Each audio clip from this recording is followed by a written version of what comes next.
Hello, everybody. Welcome to the Buffer Zone Network. We are here tonight at a new racetrack with a familiar series, though. It's the OSRL Storm Engineering Premier Series. Live from right there, Bakerfield's place to race, Kern County Raceway Park, and it's Ruby Estes jumping on board to sponsor tonight with the Neko Design Central Valley 150. I am Matt Spalding. I am here. I am alone. Dylan. I see Dylan Dreiling in the chat. I'm saying hello to him. We are here at Kern County, a new racetrack for OSRL and a new racetrack for a lot of these drivers. And yeah, we're going to be here for 150 laps, just like it said in the thing. I guess that means that this is a mile-long racetrack, roughly.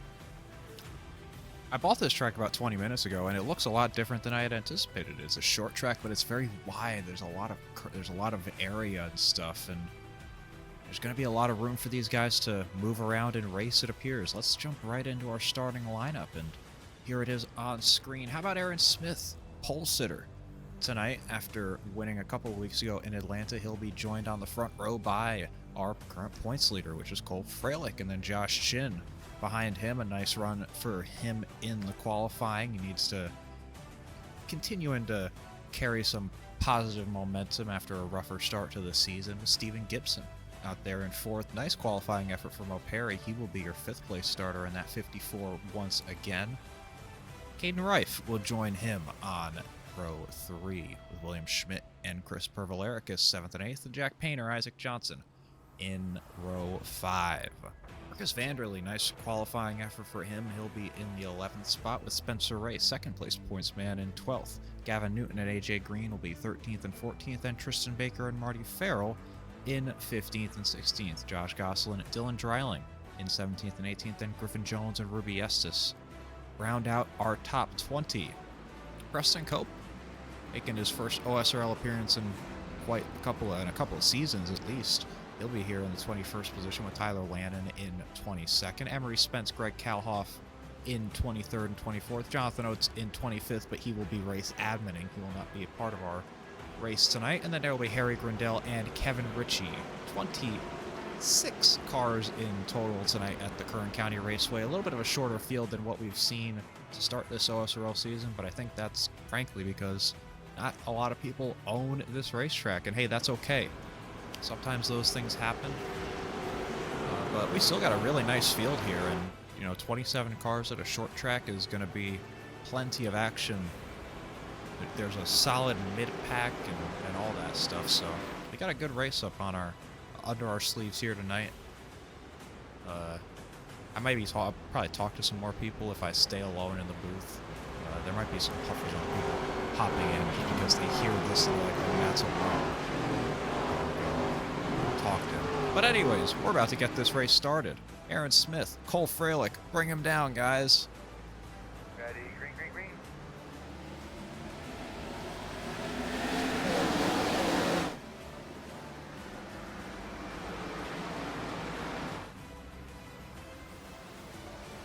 Down the backstretch, side by side.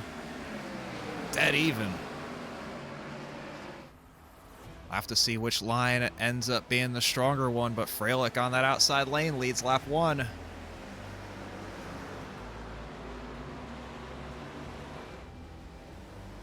he clears. So Cole Freilich into the race lead, Aaron Smith second, Josh Shin third, Steven Gibson fourth, Caden Reif and William Schmidt are going at it for the 5th spot. Bo Perry, still in the 54 on your screen, but back in his regular colors this week in that 41. Caution is out. We got trouble. It's Marcus Vanderlei at the back of the field. He's around single car spin. I think Spencer Ray had some trouble as well. I'm going to have to turn off Earl the spotter because they talk a lot on the spotter pack after cautions come out. So we'll do that again. Let's see what happened to Marcus Vanderlei, and I believe that Spencer Ray might have been caught up in this as well. There you see him on the inside lane.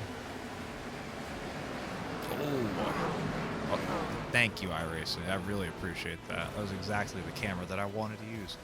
This will give us a good shot. So you see AJ there. I'll actually back this up just a little bit. AJ didn't do anything wrong here, but he got that run, and he's right on Marcus's rear end, entering the corner. Marcus sends it in a little bit deeper because of that, gets into Spencer Ray. Spencer goes around for a spin. Wow, just barely keeps it out of the outside wall, and he'll be just fine.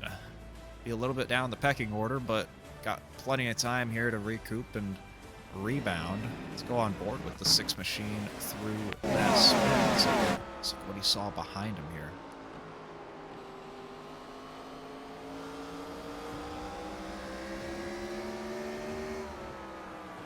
This is right outside of the top 10. About 11th, 12th position was where this happened. And fortunately for both of these guys, they're going to be able to rebound and not face any major damage from this incident. So I wanted to get the Chiron thing working there, so I want to click on it. Should show up. Yeah. Gotta finagle a little bit to get that Chiron thing to pop up, but it pops up. But I want to see what Spencer Ray saw from his, Well, first, let's go to Vanderlee. Point of contact. My dumbass played the indie theme. I'm so good at playing the indie theme over and over, like, over myself for the first, like, 5 minutes of the broadcast. Because I just don't look at audio. It also is a good indicator that literally nobody is watching this shit, because nobody says anything anytime that there is massive music playing for the first, like, 20 minutes of the stream. But hey, that's okay. We're under caution.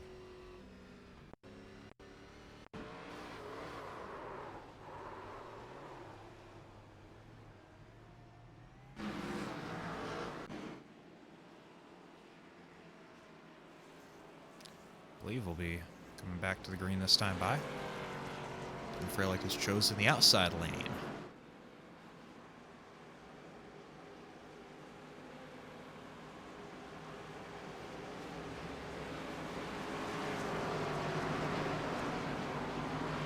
I appreciate that it makes the sound whenever I do that. Oh, and all my USBs just disconnected. It's going to crash my game.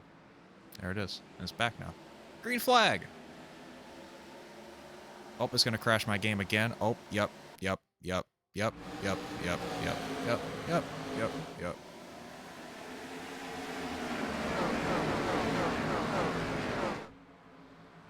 Steven Gibson on the outside lane. Trying to get this second spot away from Aaron Smith.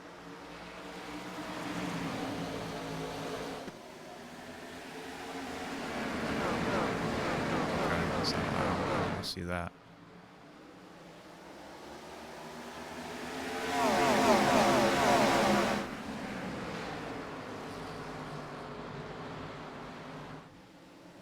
Has not been a great start to this season for Joshua Chin. Finally got a chance to talk to him after Auto Club last week. William Schmidt sideways behind him. Caden Reif in that Mariners machine opening day today, and Caden getting into the festive spirit of it. Remember, we saw him last season when we first saw Caden attempting OSRL races. He was in the Mariners car, and Schmidt is getting awful out of shape there on the inside lane. It looks like topside certainly viable here early on. We'll see what Dynamic Track does to this place as the runs go on, if we can get some long runs here.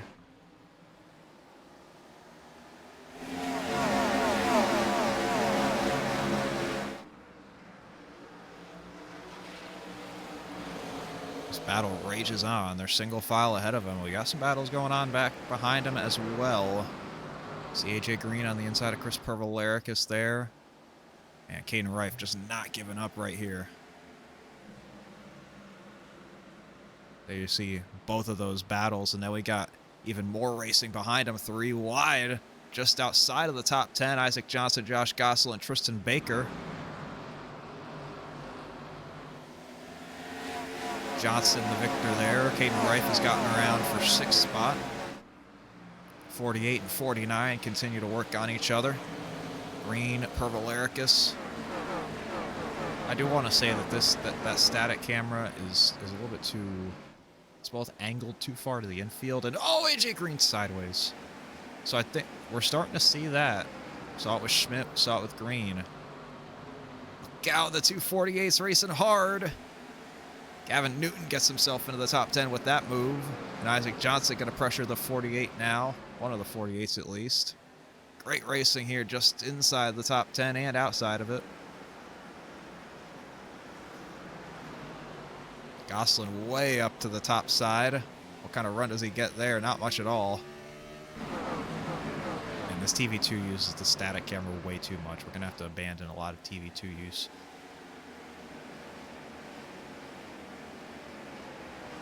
Baker lodges in behind Gosselin now. This 13th, 14th, 15th positions here.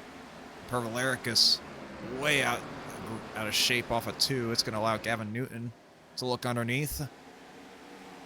Another loose car on the bottom of the racetrack. Gavin in some new colors this week. The B-Blaze Vintage Machine.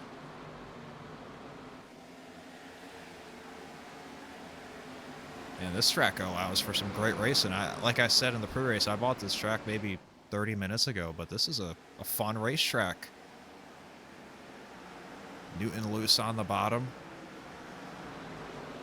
Still holding strong, though. He just gets that roll, and you look at him even using a little bit of that apron. Getting big time sideways off of turn 2. 3 wide. Johnson, Gosselin, and Baker have been all over each other for about the past 10 laps. Newton continues to struggle. Drops back even more to 13th now.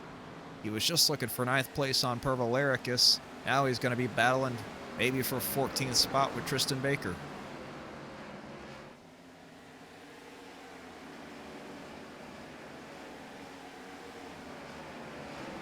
No difference up front. Cole Freilich continues to be your leader, just about 1/10 of a second faster than Aaron Smith last lap, and Josh Chin closer to Smith than Smith is to Freilich. Battle here for position. I think Steven Gibson had a bad exit off of turn number 2, and Schmidt's going to take 4th spot. Here comes Caden Reif.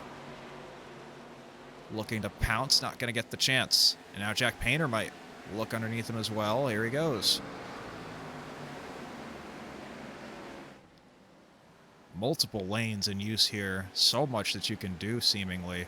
And a lot of these guys probably learning just as we are watching. Not a ton of official series that have gone here. I think the B-Fix might have gone here a couple of seasons ago, but has not had a lot of chances for these guys to get laps at this place. Especially compared to some of the racetracks, short tracks that they're at on a regular basis. Josh Shin through on Aaron Smith, who goes way wide. He's going to lose 3rd as well, and maybe even 4th spot.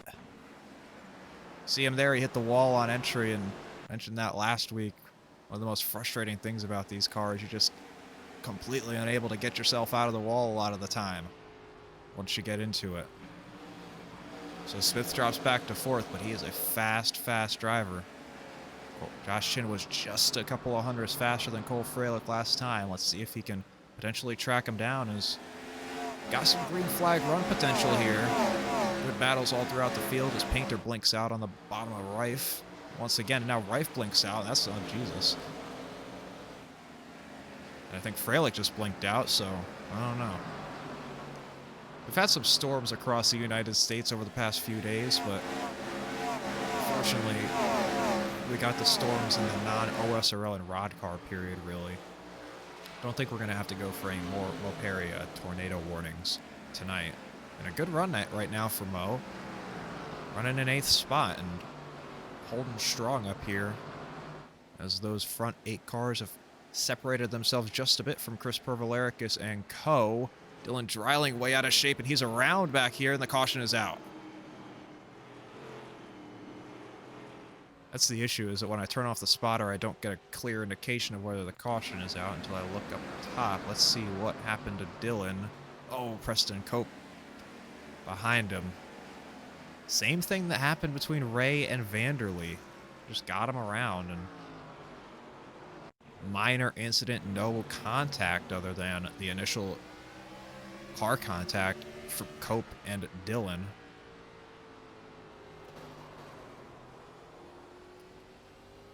When you're looking at that there, not even something you can think would affect them. We got takers, we got pitters.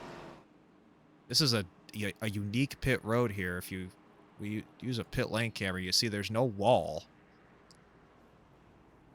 I think even Wilkesboro has a wall there. This might be the only track that these guys ever really race at as oval drivers that doesn't have a pit wall.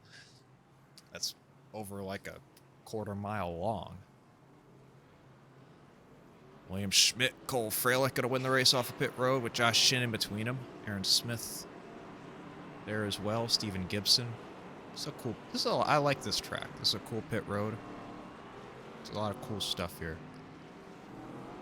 See Ernie Spence series. Not sure what's going on here. I think he's... There we go. They're servicing him now. And the pace car goes fast here. How about that? These guys are like almost racing back to catch up with them. Like, check this out. This guy's having to race really hard here just to catch up.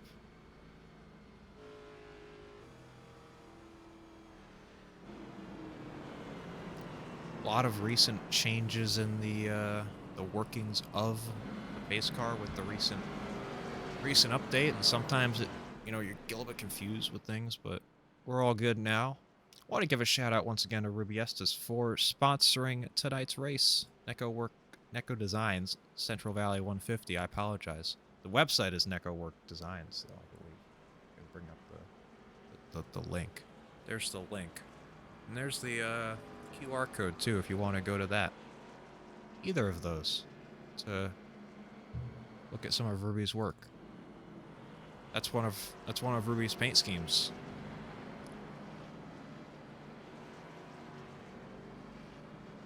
She does good work. Shout out to Ruby Estes. Currently running 19th. I want to get a Road to Pro update, actually. See what's going on in the Pro to Road streets. The real question is, are those races even over yet? Gonna see here. It's like David Schildhaus's split is ended. Blake McCandless's split, which is top split, I think, has not ended. Which is why I decided not to even attempt to spot for Frisch this week, and probably not either going forward. Got away with it the couple of times that I did it there, but gotta make sure this is the priority. And Richmond would not have allowed for me to be here at the start of the race. But we're here, and we're enjoying a great race at Kern County as the green flag flies once again. Freilich has a commanding lead so far. Josh Chin in second. Let's see if he can put some pressure on the 15. And behind him for third, William Schmidt's got a strong run going. Looks like he might even have a little bit of nose damage on the very center of that machine. I can't tell if it's a graphical thing or not, but it looks like there's just a little bit of splitter damage. Doesn't matter, though, because he is doing just fine. Up into third spot now past Aaron Smith. And once again, these guys up here at the front just taking it pretty easy right now. Trying to feel their pace out. We got one car around, and the caution's out is Isaac Johnson. Landon, I believe, is well involved. Let's take a look here.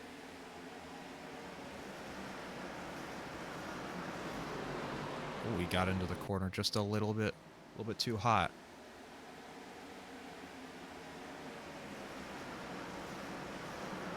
That's kind of like the Kyle. So you remember how Kyle Busch wrecked Dale Jr. at Richmond? That's kind of how that happened there with Isaac. Let's go on board with him and see how he reacts to his entry into this corner here.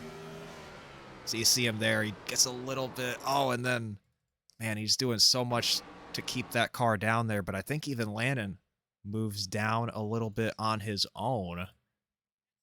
He sees,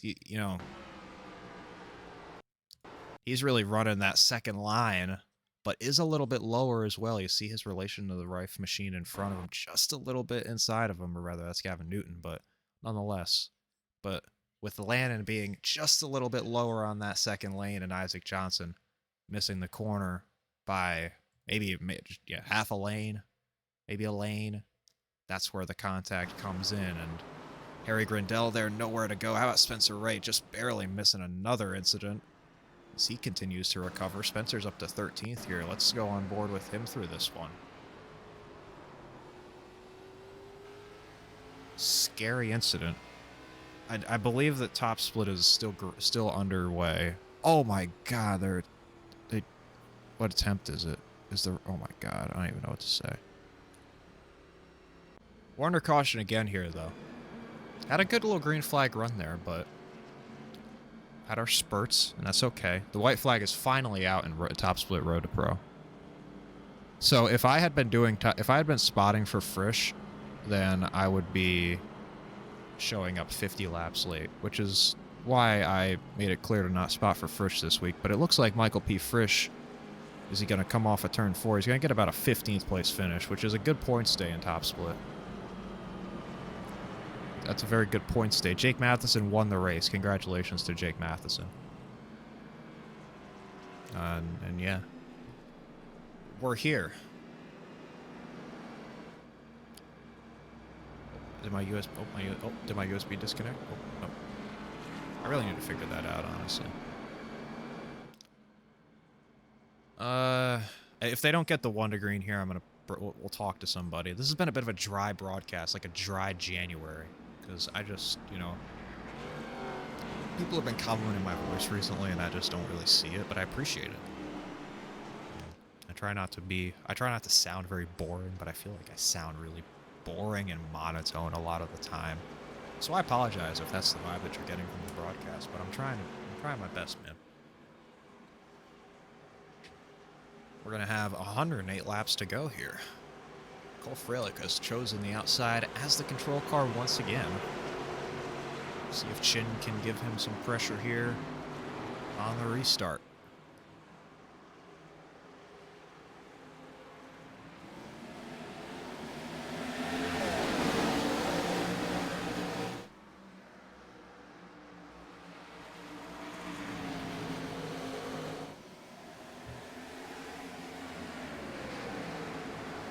Best response that somebody has had to Freilich on that inside lane. Freilich leads the lap, but Chin holding strong, and Freilich clear down into 1. Going at it all throughout this field. One thing I'm seeing from these starts is that it's really tough to get them decoupled. They get through turns 1 and 2, and they still end up side by side with the same row that they started against, and that's what we see all throughout this field right now, starting with William Schmidt and Steven Gibson. They clear each other. Gibson blocking on Painter defensive line into 3 as they continue to cut it up all throughout this field.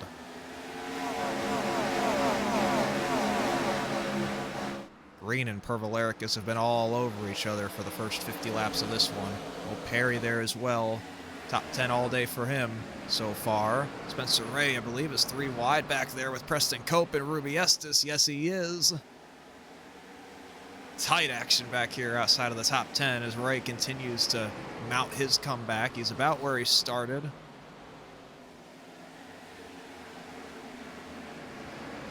Green is up to 7th. Painter and Gibson battling for 6th, and the caution is out, and it's Marcus Vanderlee again. And it's Lannon again. Both of them around on the backstretch. Oh! Jesus Christ.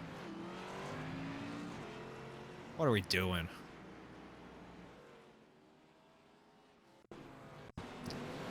That might be a, if they're, well, the last one wasn't on Lannon.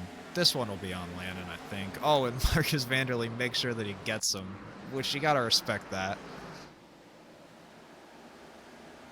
Marcus just, I wouldn't say he parked at center, but he's just a little bit later getting off of it, getting onto it than Lannon is, and Lannon gives him the boot, scoot, and boogie, and Vanderlee clips him and clips Kalhoff as well, and wow, Greg Kalhoff did an awesome job to make sure that thing didn't go around. Let's watch his onboard here.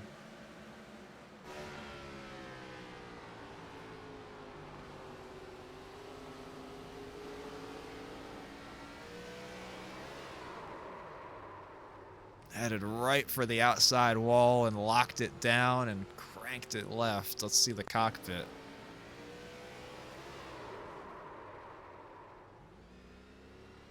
Made it work, and we've seen numerous cars in this race now that have ended up just barely missing the wall. Oh, that was major. Whoa, whoa, whoa, whoa, whoa, whoa, whoa. Come on, iRacing. I think that Landon was maybe, you know, trying to gas it up, just let him, like, know that his frustration with finishing him off there. And then, I mean, he just didn't hit him. He just did not touch him, but the game said that he did. I've got a bone to pick with iRacing after what happened to Matthews Whack in the Coke series on Tuesday. That was some bullshit. I probably could get him fined probably lose like 20 points for me saying that. Which is I don't even know what to say to that.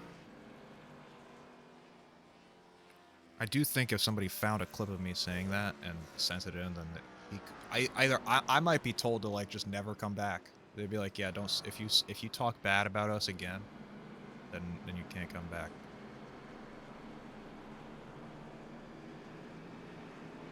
I don't know. I got a lot of bones to pick with.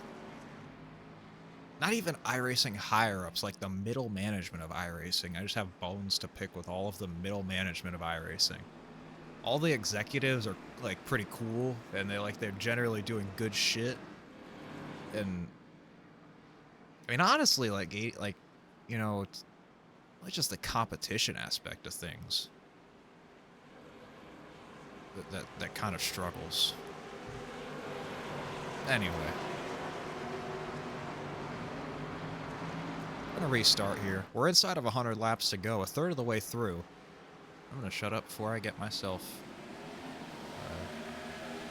on a list.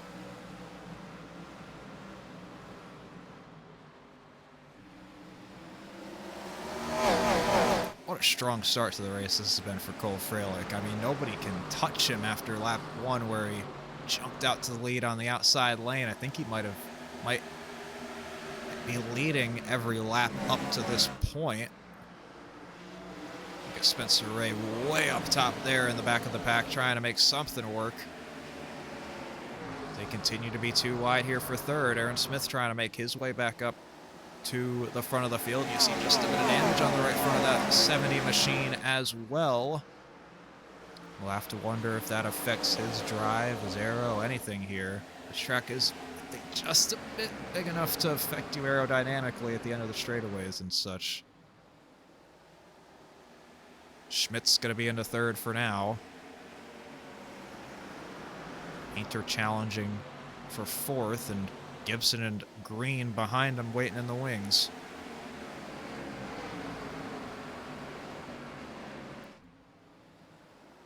Will Perry at 8th. Behind him, the battle for the top 10. How about Harry Grindell, who started way at the back of the field, I think second to last out of our 27 starters, and he's up here in the 10th spot doing an awesome job. Had his career best finish a couple of weeks ago at Atlanta, trying to continue that positive momentum, and he's doing an awesome job of doing that. Look at Newton sideways. Oh, boy!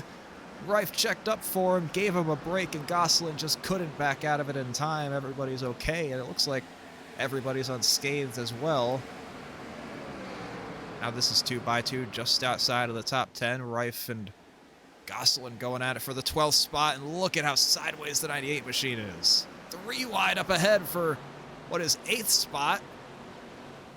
Grindell got way out of shape there. I think that third lane might be just a little bit too far out of the groove. We've seen it affect a couple of drivers so far here. So Grindell will drop back to 10th and start to work over Pervalericus again for 9th. 90 to go. Continues to be Freilich commanding himself out in front of Josh Chin. Just doesn't seem like anybody has the pace of him right now, at least as long as we've gone on the run. Remember, Josh Chin made a pass on Aaron Smith for position up there, as did William Schmidt. Those 2 cars behind him, probably the fastest in the field. We have some moving car legends up in here. icons. Oh, Perry is here. He's a Moon Car legend. You know, may or not be banned from Moon Car. I don't know if he's actually... He might be a Moon Car light driver. He's a... I don't know. I don't see him mow that much in Moon Car anymore. I wish I could see him, though. Wow, look at him behind. So sideways all throughout this field. Gosselin got in there super hard and did a good job of keeping it out of the door of Newton. Spencer Ray hasn't gained much ground on this green flag run. He's only in 15th spot. Gets past Tristan Baker. Trying to go to work on Preston Cope. You see the left front damage on Cope's car from his contact earlier on in this one.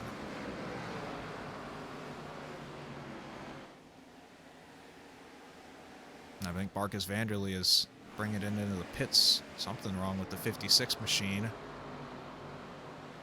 All 26 cars are on a late lap as we currently run. Nobody has faced any failures or anything of that nature. There are some luminary. Tyler Landon is a Moon Car icon. Dylan Dreiling is actually a Moon Car icon. He's sitting here running back at 18th, just chilling. You look all throughout this field here, how this line has migrated up to the top side of the track. Let's go to the blimp cam here and try to get a look at that. Almost, I mean, nobody at all running that bottom lane, except for Tyler Landon trying to make a pass.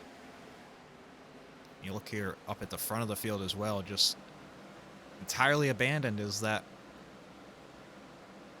bottom lane. These guys are trying to get above that first line of dashes through turns 1 and 2 and 3 and 4.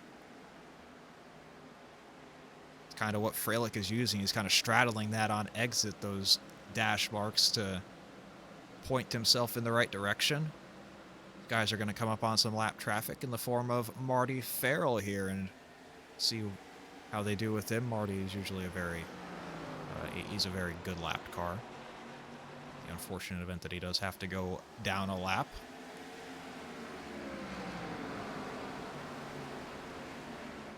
Chin has remained with a good gap here to Freilich. Just doesn't seem to have the pace, at least right now, to get up there and challenge the 15 machine. Got battling all throughout this field still. Tyler Landon going at it, and Preston Cope and Spencer Ray still going at it here. This would be for the 14th spot, which Ray wants to get clear for, and just barely. Oh, no.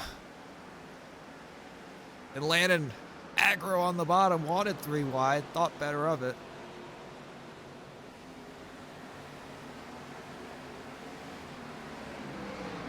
Gotta be a lot of frustration here for Spencer Ray. It's been a great start to the season for him. 2nd place in points coming into tonight, but seeing the leader of the points, which is his friend Cole Freilich, up there and having a very smooth race. Pretty much, he's gonna lock up the lowest last lead award here about 3 laps from now. And has to frustrate him just a little bit as Landon now continuing to try to make his way through this field. Landon's been aggressive tonight for sure. You can see it in the way that he's racing, but has a pretty decent race car. Trying to make the pass on Ray right now, and he's going to do it. Not if Spencer has anything to say about it, though. Look at him tight 2x2 behind him with Preston Cope and Tristan Baker.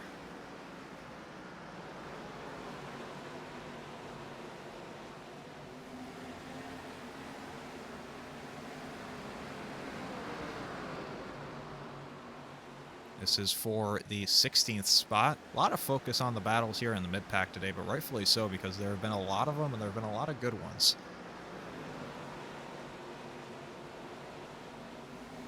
You see Baker trying to wrap that apron. It certainly is viable here.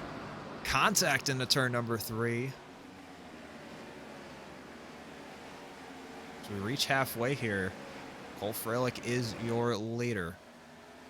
Jack Painter is trying to put pressure on William Schmidt for the 3rd spot. Let's go on board.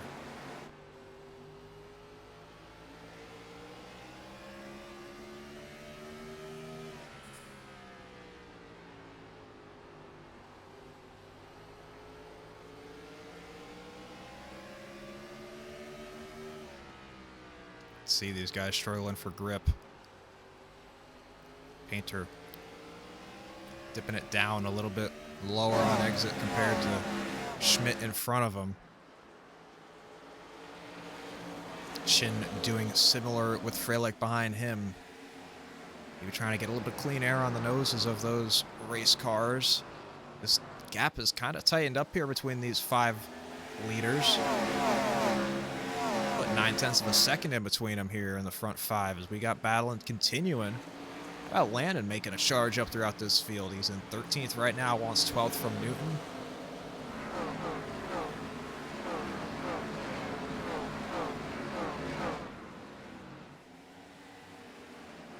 And Steven Gibson is blinking majorly, if you can see over there on your leaderboard. That all those timing glitches were Steven having some internet issues. He's back and he's okay.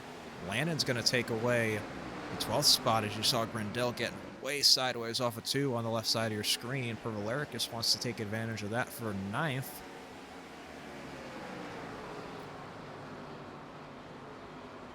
And he will. Look at the 70, so sideways. Newton struggling too. Gosselin going to try to take the position away there, and he will. Off of the corner here, with the lap car Marty Farrell in behind. Now Spencer Ray will try to work over these guys, and he certainly won't have any patience for the lapper and Farrell. Look at this battle. Caden Reif, Harry Grindel, Tyler Landon, 3 wide into 3. Very aggressive racing from Tyler Landon, but hey, he's certainly got the pace to do it. He's not wrecking anybody so far. I think he probably got a cause on that Vanderlee one, but he hasn't done anything here. He's racing clean.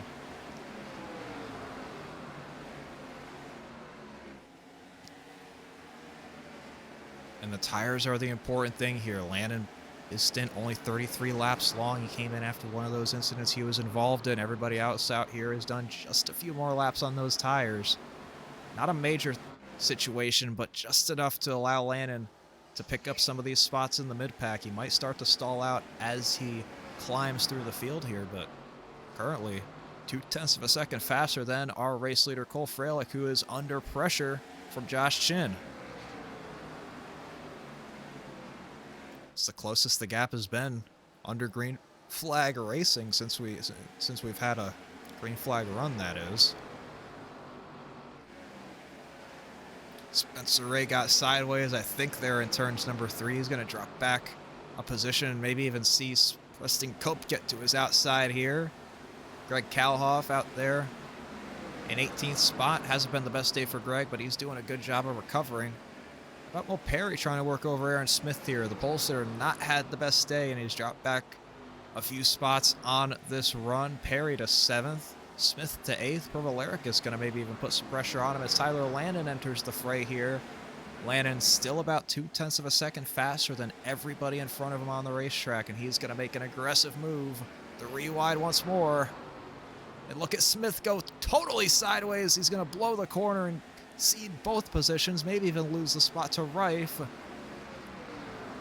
Tyler Landon through 3 and 4, trying to take away 8th position, and the strategy for the Coastal Carolina Chevy is playing right into his hands. Reif on Smith for 10th. Painter on Schmidt for 4th, but Schmidt not giving up yet. This is a 3-car battle here. Aaron Smith is into the pits. These guys cannot make it on a tank of gas. They're going to have to come in here if this race goes green and Aaron Smith rolls the dice and says, I'm going to come in and get some new tires because mine are killed. This is for 4th still. Painter going to try all that he can to get past William Schmidt here, and he will do so. And now AJ Green going to put the pressure on the 79. All of our leaders here really tightly bunched together. It's about 2.5 seconds between the top 7. Make it just 3 seconds all the way back to Tyler Landon. He continues to work over Pervalericus. Green into the 5th spot. This battle up here for the lead is getting hot. How about Steven Gibson right up to the back bumper of Josh Chin. He might want a taste a second spot here. When drilling into the pits, you see him there exiting our second taker. Chin big time sideways. Gibson takes that as an opportunity to go for the race lead and look at Chin way wide through turns 3 and 4. Gibson to second. What does he have for our race leader, Cole Freilich? And the battle rages on here. How about Mo Perry going for the 5th position on Jack Painter, and he'll do so.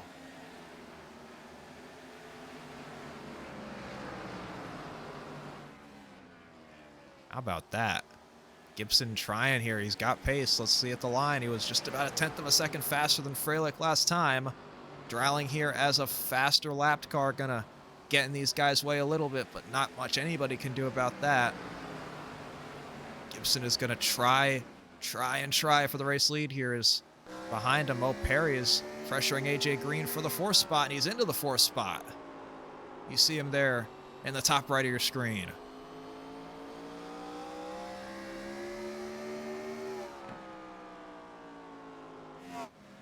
There he goes. That's the first time that Gibson or anybody has gotten underneath Cole Freilich for the race lead tonight.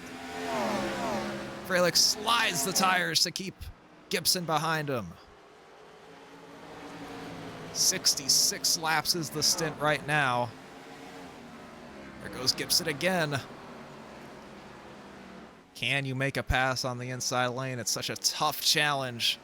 And with these lappers coming through, here comes Harry Grindel. Jack Painter is pit. That's the furthest up in the field to bring it in so far from inside the top 5. How about Mo Perry? 4th place. On pace with the front 3 here and trying to track him down. Just 1.2 seconds behind Josh Chin. A great run for the 54 and 41. 54 on your timing screen, 41 on your eyes. Steven Gibson has continued to hound Freilich here. Chin falling off just a little bit. How about William Schmidt bringing it in? Isaac Johnson and Preston Cope are going at it back here. This is just outside of the top 10. And here goes Gibson again. So much action throughout the track. A little bit of a slide job for Gibson. Tries to come up in front of Freilich, but he's not clear. Freilich back to the point. Landon looking for 5th spot. He wants this race to go green. He's begging for it to go green at this point. He's still faster than our leaders, just by a couple hundredths. And if this race goes green, does Landon have the fuel to make it? We'll find that out. He's been out there about 50 laps. Our leaders have been out there 70. We'll see how far some of these guys can stretch it. Landon on Perry for 4th. We might have a 4-car battle for the lead here with Tyler Landon shortly.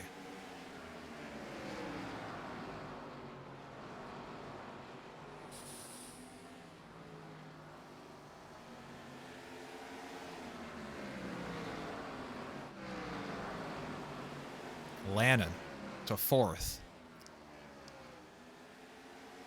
Clear by a nose. 46 to go. And Painter is still in the pits. He might have had a penalty, something of that nature, but Jack Painter is out of this. Right side damage there. Not sure exactly what happened to the 97, but boy, has it been a tough start for Jack. He's had a race-winning pace a couple of times and has come up short. 3 cars on top of each other for this race lead, and how about behind him? Tyler Landon was 0.3 of a second faster last lap than the front 3. He is coming fast. Gibson for the lead. Clear! The first time all night that somebody other than Cole Freilich has been your race leader, and it's Steven Gibson to the front at Kern County. Now Josh Chin wants to take advantage for 2nd spot. And all the while, Tyler Landon right into this battle for the race lead. Gibson trying to put as much time in between him and the cars behind him as possible with 43 laps to go, looking for his first OSRL victory. Spencer Ray coming out of the pits. He will quickly try to bring himself back just 1 lap down. You do go 2 laps down here if you pit. That is the major issue. Depends, though, you have to be a little bit farther back because Aaron Smith, some of those guys, they're already in the process of unlapping themselves. Smith only 1 lap down. Tyler Lannon, 3rd spot. How about Mo Perry coming along here? He wants 4th from Freilich. The long run pace of the 1 and the 54 proving to be awesome here. Estes coming through on tires on the bottom of the racetrack. Gibson continues to lead, but he has not gotten away. Preston Cope, Caden Reif into the pits. Tyler Lannon goes for 2nd. And how about the lead? Maybe 2 spots in 1 corner. That's just the pace advantage that Lannon has with these 20-lap fresher tires.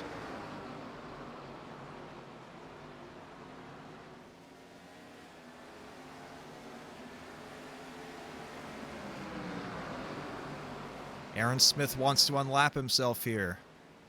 That would be very helpful for him if the caution were to come out. But the battle for the lead right in front of him. Tyler Lannon, Steven Gibson. Multiple lap cars in the way here. So much action at Kern County. What a debut race it's been for this racetrack in OSRL. How about Gibson holding very strong on the outside lane?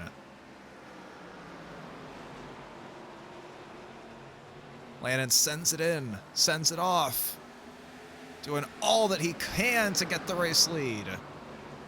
He's clear. Can he hold it? Up in front of Gibson. Just barely. New leader Tyler Lannon. 36 to go. Who has to pit? Do any of these guys have to pit? What is the strategy play going to look like here? It's worked out to this point for Lannon, though. At least if the caution is out now, he's gotten himself to the race lead. Oh, man, with all these lap cars and the difference in pace, we might be seeing something here. Big-time loose moment for both of our top 2 off of 2. This race is not over by any stretch of the imagination. The front 3 are right on top of each other. Cole Freilich, Mo Perry, AJ Green, all within 1.3 seconds of race leader Tyler Lannon.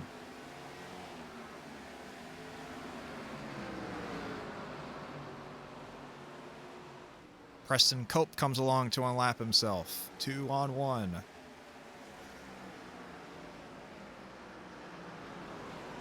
Freilich has not given this thing up. Here comes Chin to the pits. First of our leaders to come in. We know that Josh is one who likes to go a little bit of an alternate strategy. We're familiar with that for sure in OSRL.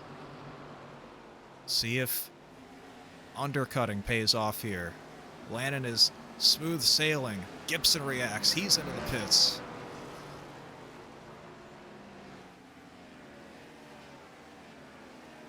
What is the strategy with 30 laps to go? Only about 10 minutes left of pure time in this race. 20-second laps with 30 laps left will be done in about 10 minutes. Freilich brings it in. What is Lannon's strategy here? This is so interesting. Does he have the fuel to make it? Mo Perry has gone 88 laps on a tank of gas. If we see drivers going 100 laps on this stint, then Tyler Lannon might have a chance to win this race. How about the front 3 right now? It's Mo Perry. How about Greg Kalhoff? This is an incredible run for Kalhoff. He was as far back as 18th spot. He has raced his way up to within 1.7 seconds of the leader Lannon. What a performance for him. Hats off to the 63. And he's on the same stint as Lannon is. He's on the same strategy, in fact. 72 laps ago, Tyler Lannon and Greg Kalhoff came in as a part of that incident that they were involved in, and it might have ended up being the biggest blessing that they could have asked for as Emery Spence big time loose in turn number 2, saves it, gets just out of the way of the leaders here, and he'll bring it into the pits this time.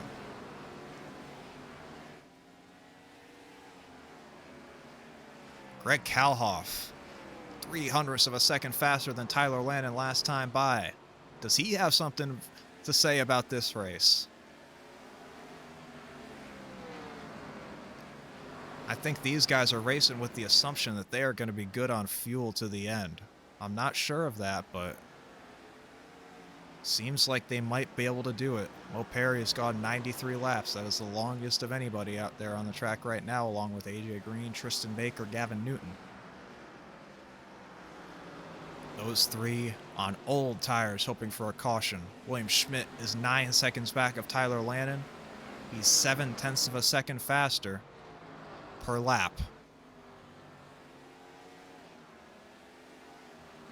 This race could go so many ways here with 25 laps to go, but one thing that I'll say, I hope it goes green.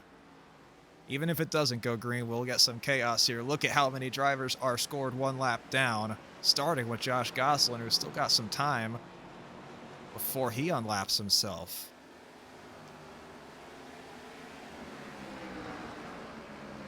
Mo Perry and AJ Green, 3rd and 4th. Just hanging out right now. Look at this mess in front of them. 4 lap cars. Make it 3 trying to get around a slow car and Kalhoff.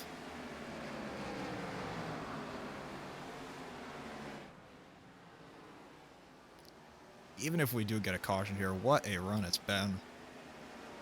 And what a race it has been here. Action the entire time throughout this entire field.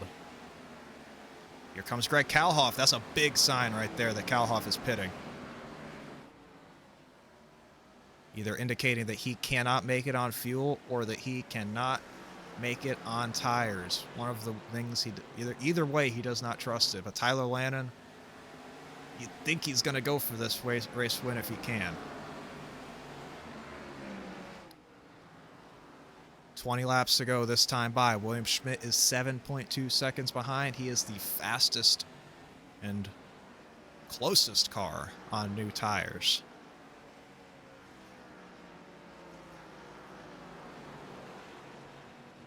Only a half a second faster last lap was Schmidt. It's going to be a tall task. Might not be one that he's able to meet. Cole Freilich attempting to unlap himself. Boy, it would certainly be a rotten turnout to the race for drivers like Freilich, Stephen Gibson, who dominated essentially and are going to get nothing out of it. This is for 3rd right now on track. AJ Green, Mo Perry, the lapper of Ruby Estes, just trying to get around to this. And I'm sorry, I don't want to. I'm sorry. That's probably what Ruby's saying right now.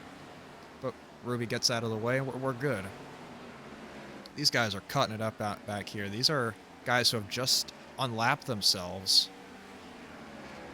You see Landon back there struggling big time, and he just lost a lot of time on that lap. He was a 20.09 compared to a 19.2 for William Schmidt, who is now 4.5 seconds back. Let's go on board, see if he's doing any sort of excessive saving.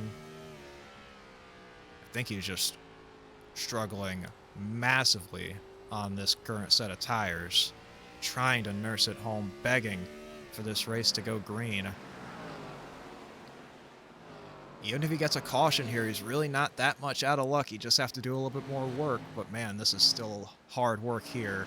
The gap is 4 seconds to William Schmidt. I don't know if Landon's gonna have enough time. He might wreck himself if he has to. Oh boy, it's a straightaway.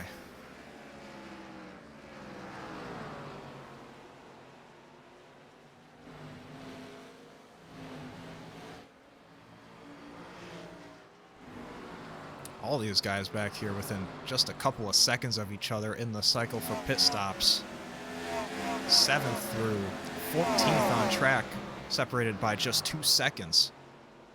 Make it 4 seconds, rather. Yeah, 2 seconds. I wasn't lying.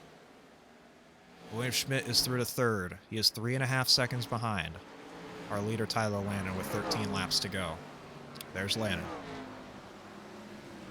Oh, and there's trouble! And the caution! It's Ruby Estes, the race sponsor, who goes around, and that's a conspiracy theory right there.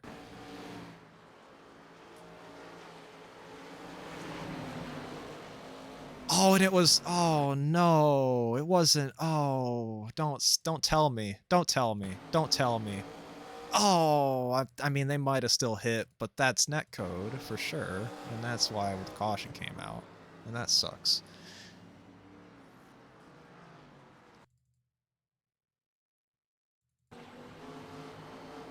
Isaac gets loose, which he clearly gets loose, but and comes down the racetrack, but there is no contact between the cars right there, man.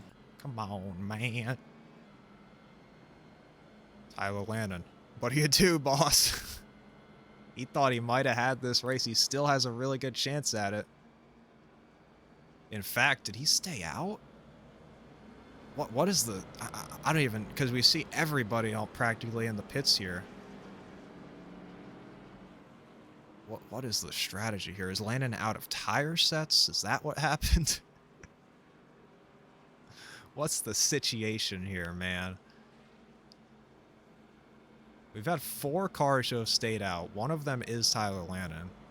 The rest of the guys, Steven Gibson, Cole Fralick, Chris Pervalericus, on about 25 lap old tires. Preston Cope, I believe, is our lucky dog.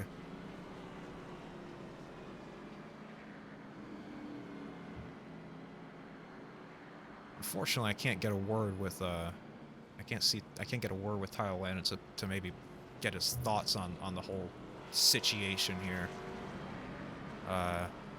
If this isn't the one, I'll talk to Cole Fralick because he has a chance to win this race again. It's not the one. I'm gonna talk to Cole Fralick. Hey, Cole Fralick. Time to get spicy. Hi, here. hello. This has been a, I mean, at least from my perspective, it's been an awesome race. I've enjoyed watching it a lot. You were leading almost the overwhelming majority of it, and then we get this massive green flag run, and you're kind of back in a spot here now where you have a shot at it again. What are your thoughts on the way that this race has progressed? I mean, I wouldn't have liked to seen that caution. Me and Gibson, we were pretty good on tires there. But overall, it's been an okay night. I was mainly just trying to get the bonus points for lap sled, try to manage the point situation early on. I know we're like 4 races in, but hey, any point matters. I learned that one with Brandon Hawkin last year. But yeah, it's been a good little track. I mean, if we don't come back here, I'm not too pressed about it. But if we do come back, I'm not gonna complain. It's a good little short track. Yeah, man, I'm enjoying this track a lot. I imagine OSRL might come back here again because it's been really good. But I'll leave you to it here for the final 7 laps. Good luck here, man. All right, thank you. That's Cole Fralick. How about Cole Fralick? See what he can do here. 8 laps to go. Green flag. Don't know if he was trying to get out of the way there. Fralick has to check up for him. Steven's going to go around on the outside. 3 wide for the lead.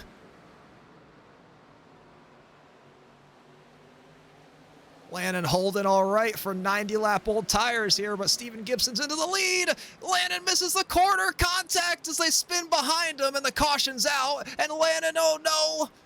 Rather, Tristan Baker went around after the caution came out. Contact with Gavin Newton. It was Griffin Jones, I believe, at the back of the field who went around, and now Newton's around again, or something. I don't know what the hell is going on.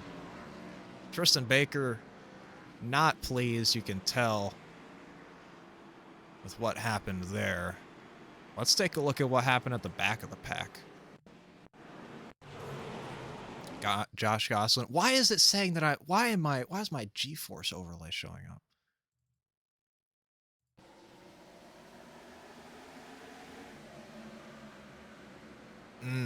It's the same thing that brought out a couple of previous cautions. Getting into that right rear quarter panel on entry, and yeah, that's what does it. And then further ahead, it was Gavin Newton who took a very strong line through the corner, and then there was contact between Baker and Perry, which sent Baker down into Newton. They both went around, and there might have been some extracurricular here. I'm not sure. Gavin might have just been whipping it around, I think. Yeah, he waited until he got an opening there on the inside. That was a smooth move because if he didn't want to get up in the field, that was a smart one. But a tough break in at the end of the day for Newton and for Baker, who might end up retrieving their original spots. They're in 12th and 14th right now, so they're not completely fucked, I think. Tyler Landon brought it in that time. I don't know why he didn't bring it in the first time. I would imagine he might have not realized that the pits were open or wanted... I don't know, but a hell of a strategy, which might have ended up with him winning the race had we not seen a net code caution with about 10 laps to go.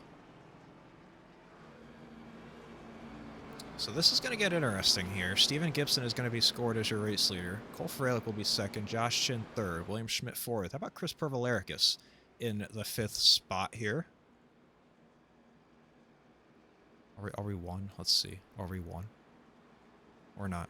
I want to give a shout out to Ruby Estes for sponsoring this race. Shout out to Ruby Estes. Here's some of Ruby's work. I should have showed this a little bit earlier in the broadcast. We had a really long green flag run. And we're at the end of the race right now, where statistically the most people are watching. So here's Ruby's work. Shout out to Ruby Estes for all that she does for OSRL. And for all the great work that she does for her clients. Pictured here. Some of her works within the past year. And yeah, shout out to Ruby. Great work. And I will be honest, Ruby's work, it's something that I've seen even when I do my own graphic designs. Ruby's graphic design just continues to get better and better. You know, all these designs are really good, renders and so on and so forth, and they all look really nice. Everything about them is really well done. And if you need a paint scheme, hit up Ruby, go to that QR code, go to that website. Neko Works, the official sponsor of this race. The Neko Works Central Valley, Neko Design Central Valley 150. This is going to be our first attempt.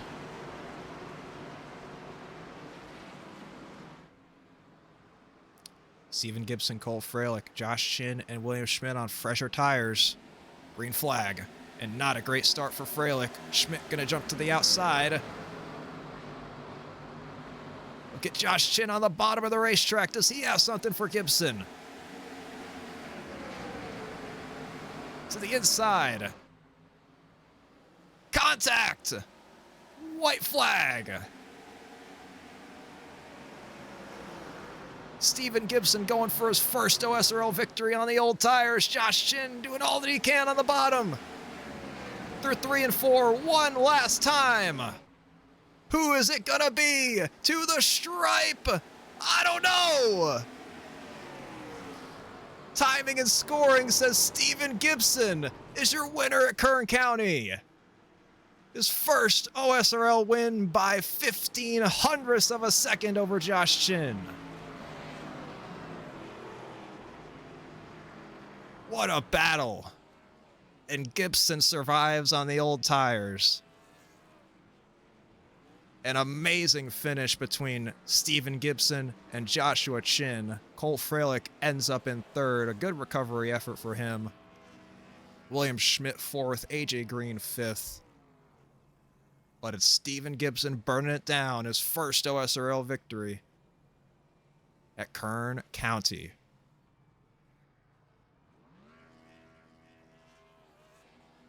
There's your results.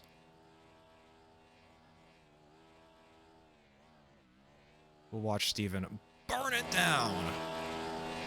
What an awesome race that was, start to finish. An absolute banger. One of the best I've seen in OSRL in a while, honestly. Just pure racing. That was terrific. And Steven Gibson is your race winner. Strong car all night. Never led until the late goings, but gets it done on the final green-white checkered with a little strategy, too, to end up with older tires and still win the race. I'll bring up your, well, you see the top 20 there. That's enough. Tyler Landon got back to 19th after that race. We're waiting for Steven Gibson to come into the waiting room, and then I'll talk to him. to pull up, I'll pull up some stats here while we're here for Steven, because I believe that he might have won one of our duel races a couple of seasons ago, but has never had a points victory in OSRL.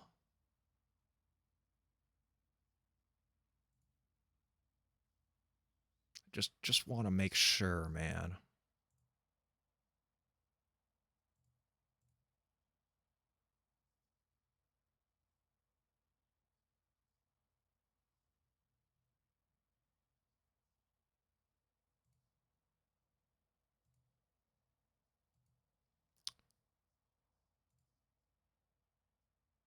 Yeah, so Steve, I mean, he technically won one of the All-Star segments, and he also won one of the duels.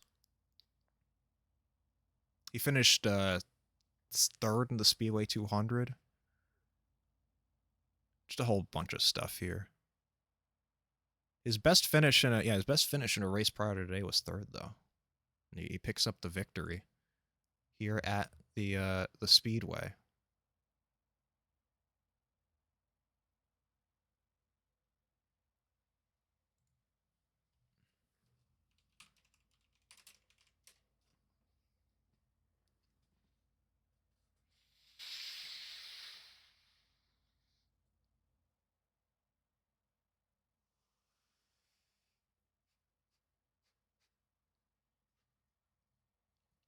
I'm waiting on Stephen Gibson here.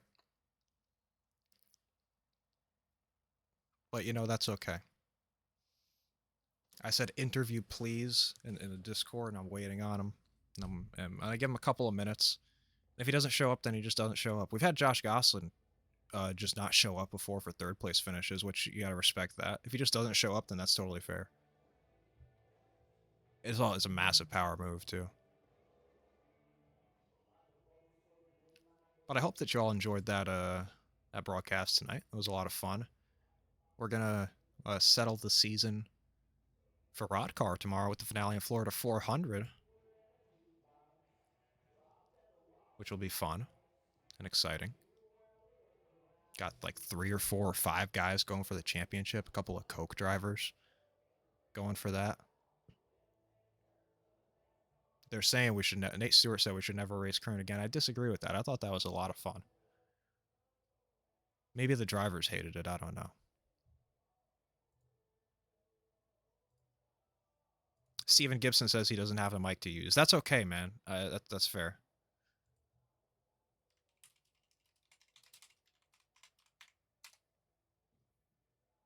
Shout out to Steven Gibson. He's typing back to me, and then we're gonna stop making Josh Shin and others wait.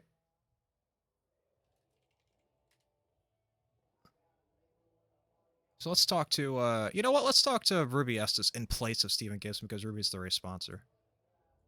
Hey, Ruby, I wanted to talk to you because you're the sponsor of the race, and because Steven Gibson doesn't have a mic. But the caution came out there with 10 to go because of what looked like Neko between you and Isaac Johnson. But other than that, talk about your race. Yeah. So it was fun. It was really fun. You know, I thought I would be a short track merchant like I am most of the time. It started off like I would be, you know, mid pack, maybe get a top 10 out of it if I was lucky. And then at the end, I don't know what happened. It felt like the rears were dying a lot quicker than I wanted them to. I don't know if you guys saw it in the broadcast, but I think me, Harry, and maybe Jack were all like burning our rears off. So the car just didn't feel good, and I had to pit there, and I unfortunately went 2 laps down. But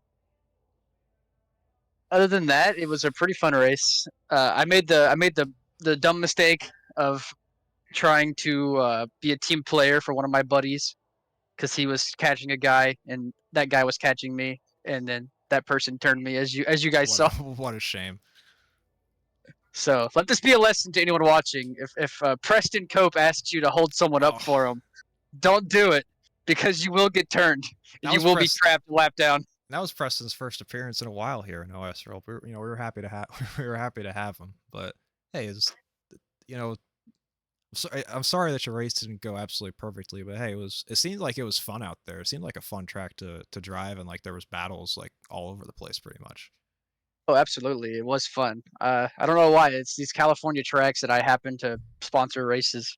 They just always end up being a fun race. Auto Club last year was fun. New Hampshire was fun. It's not California, but still, same Same thing. principle, I guess. Yeah. Well, And now this track is fun. yeah. Well, hey, Rubio, thanks for talking to us. Thanks for stopping by, and I just checking out your work on the website and stuff, and a lot of really good stuff, and all the renders and stuff. I like. They're really cool. So Yeah, appreciate it. happy to promote it because it's good work, and you know, if you're in need of a paint or anything like that, contact Ruby. If you have anything else you want to say, promotional wise or whatever. Yeah. Well, like he said, if you need any work done, DM me on Twitter. I think I have it hyperlinked on the website. Maybe I believe. Uh, and then another thing, hopefully Canada goes better. We've been seeming to have like some sort of pace there throughout the seasons that I've done. Hell yeah. Well, Ruby Estes, thanks for sponsoring and thanks for talking to us. Yeah, of course, anytime. I'm always happy to be in the booth. Hell yeah. That's Ruby. Shout out to Ruby. We'll talk to Josh Shin next, who brought it home in second. Josh Shin, P2. Seems like every week you're getting like closer and closer, and this week was the best overall. I feel like you started up there at the front, and then we're in second for a lot of the race, and then that long green flag run really changed a lot of things. We haven't had a lot of those in OSRL, at least at short tracks. How did you kind of race and strategize throughout that entire situation? Honestly, I went through the run just trying to save tires. I wasn't expecting us to have the run be that long. I figured we'd get a caution maybe, 40, 50 laps in. Then once people started pitting, I'm like, there's no way we're going to get through this. And we made it through the whole cycle basically, and then we were just left with the people staying out. So uh, honestly pretty happy with the way that would have shook out. Probably would have been right there if not passing Tyler for the lead with about 2 to go. So yeah, happy with the race. Just I'm really disappointed that green flag run didn't finish all the way out because I think it would have been a lot more interesting to see where it cycled out at. Yeah, and going to Montreal next week, a track that you had a great battle with Brandon Hawken last week. How do you try to continue the positive momentum, I guess, that you've had from the last couple weeks next week at a good track, a track that you'll probably be a strong contender at, I would say at least. I wish I could say I'd done anything different between the races, but honestly, just things have come together, and I think the tracks have suited me a little bit better. Atlanta was a little too wide open for my taste, and Daytona is Daytona. But yeah, it's a good run of the schedule for me, and hopefully just keep the momentum up. I know that Phoenix will be good, Motegi might be okay, and then we get to Suzuka after that too. So it's definitely a good like 4 or 5 week stretch for me, and hopefully make up some points on Cole. Hell yeah. Well, Josh Shin, thanks for talking to us, man. Second place. Yep, thank you. And now we'll talk to Cole Frelick, who we just did talk to about like 10 minutes ago, so it's a little bit redundant, but hey, that's okay. We're going to talk to him now. It's Cole time Frelick, to get spicy here. Third place. We just talked to you like 10 minutes ago, so I kind of got to like how your feeling was about the race and stuff, but like, how was the green-white checkered there? You started in second and it looked like you spun your tires a little bit, but you were still able to recover, and the tires were not that bad compared to Chid and Co. No, they held on pretty good. I just really didn't want to jump Steven there because I knew that'd be a penalty. So I tried to just I did a poor job of timing that because driver's an idiot. But no, we had a good run. I mean, led 100-something laps and got the most laps led, which helps our points total.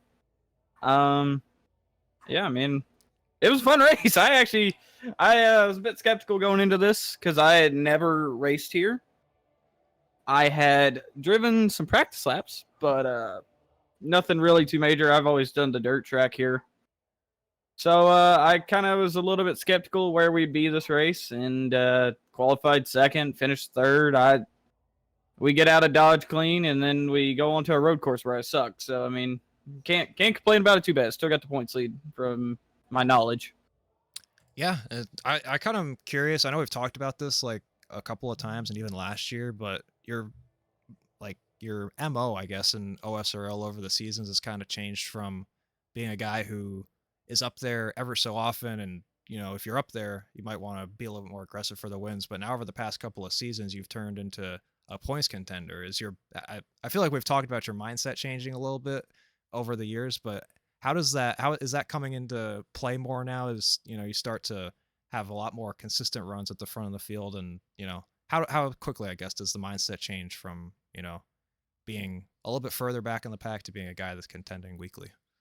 Yeah, I mean, I've just kind of gradually shifted to really focusing on my consistency because, like, think about it is when first couple seasons when we were doing the ARCA car, all I wanted to do was go out, win a race, and then I didn't do jack shit. I ran 34th, I think, one season in points, and I was explaining this to my girlfriend a couple weeks ago, how one season I ran 34th, we switched to the Gen 4 car, and suddenly I'm 6th in points. So I guess there's something to that.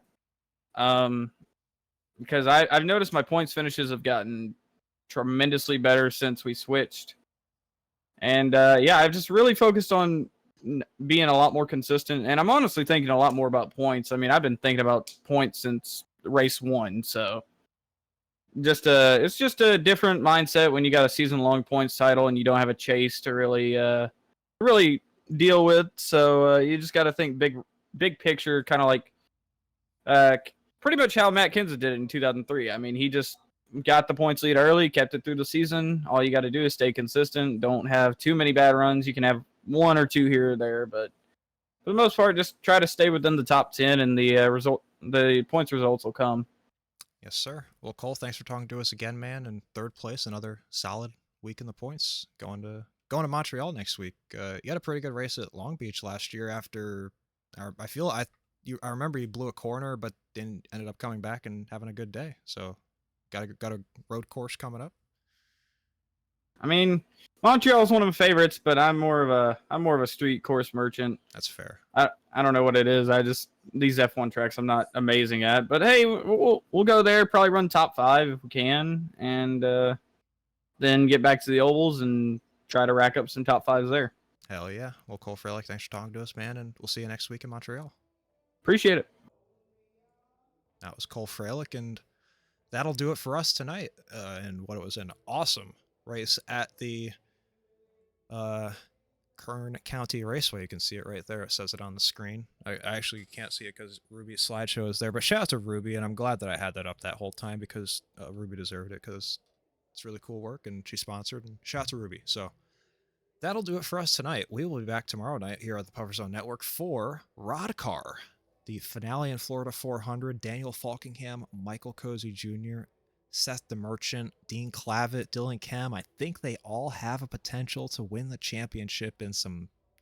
The main 3 are Daniel Falkingham, Dean Clavitt, and Michael Cozy Jr., but I think that Seth and DK can win in some goofy circumstances. So some big names going at it for some good money. $250 and a nice trophy, I believe, is the reward, and a spot in the World Series of Rod Car, which is a $500 purse and $100 per race at the end of the season. So a lot on the line tomorrow night, 9 o'clock on the Puffer Zone Network. Make sure to be there. We're going to send you over to Travis because I think Mooncar's starting up pretty soon, and you'll be able to go enjoy that. So yeah, make sure to, Travis will probably be in that race tomorrow too. So shout out to Travis. Go check him out and watch a fun Mooncar session.